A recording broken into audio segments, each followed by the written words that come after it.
Hey guys, what's up?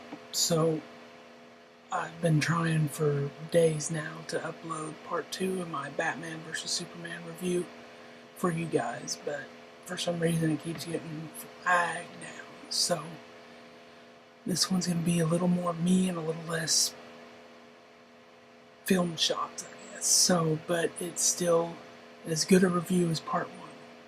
Just not as many visual elements to help describe what I'm talking about. So, here we go. Let's give it a shot.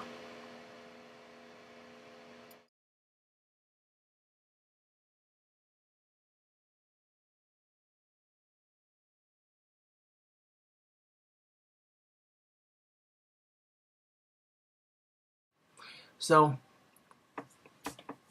there's this conflict growing between them, obviously, and it would have built up to this point eventually, but I think it had a hand in getting built up even faster by someone in the shadows for a while, if you will, pulling the strings on those two like they're puppets. And that person is none other than Lex Luthor. Now, Lex Luthor in this movie is a particularly odd character. When I first watched the trailer, I thought that was going to be the Riddler because he acted so quirky like the Riddler would. And I immediately thought, oh my god, it's the Riddler. Well, it wasn't. But it could be. I think he'd be a good actor to play the Riddler. Of course, not as good as Jim Carrey, obviously, but he turns out to be, Lex Luthor. And Mr. Luthor has his hand in getting these two more and more at odds with each other. He does several things, but one of the key things he does is when Superman has to go on trial at the U.S. Capitol, he goes there and he goes in front of this group of judges or whatever you call it, and, they bring out a witness of someone that Superman injured and put in a wheelchair. And they're talking to him, and he's standing on trial. Well, the lady in the center of the whole group of judges keeps looking at this mason jar of what looks like, to me, is the liquor that she drank at Mr. Luthor's place earlier in the movie. She keeps looking at it. She's going to look at it like 2 or 3 times. And while she's looking at it, she's getting... her words are lost. She's either indecisive or not sure, or she's thinking about something ain't right. And then she looks up and notices that Lex Luthor is not in his assigned seat. He didn't even show. That ain't good.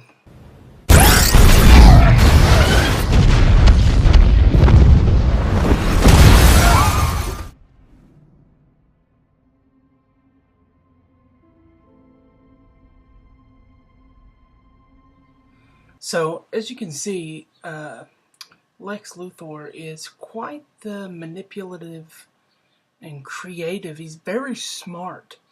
Even though he seems like a quirky goofball, he's really, really smart, and he knows just what to do and how to do it and when to do it to set these chain of events in motion. And along with doing key things to put Superman and Batman at odds with each other, he also learns and figures out the weaknesses of each one at the same time.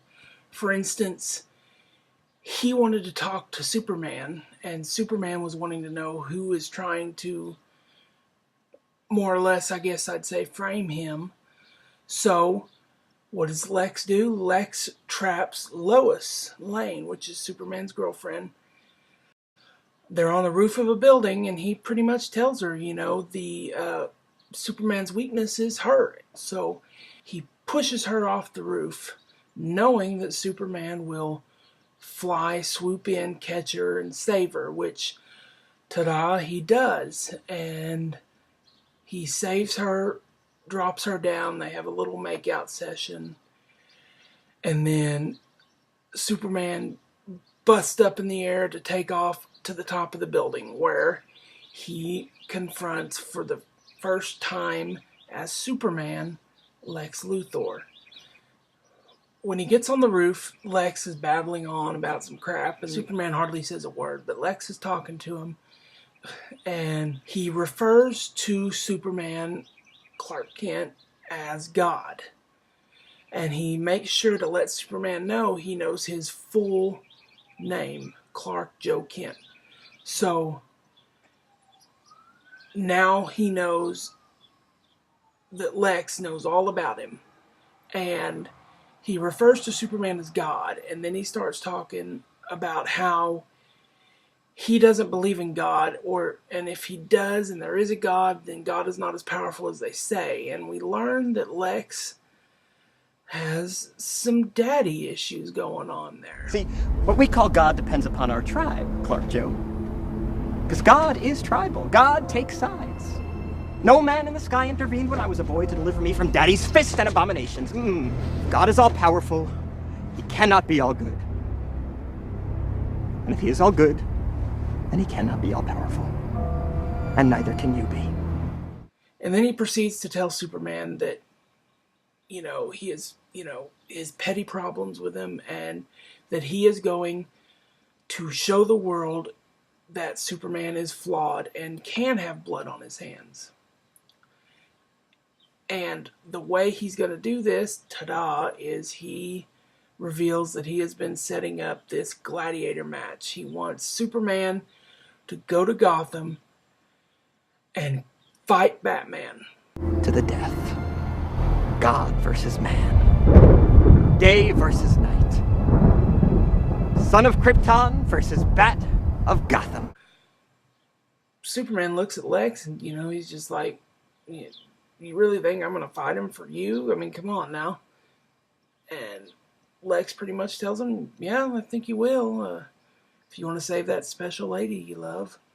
And he's like, you dumbass, I've already saved Lois. Remember?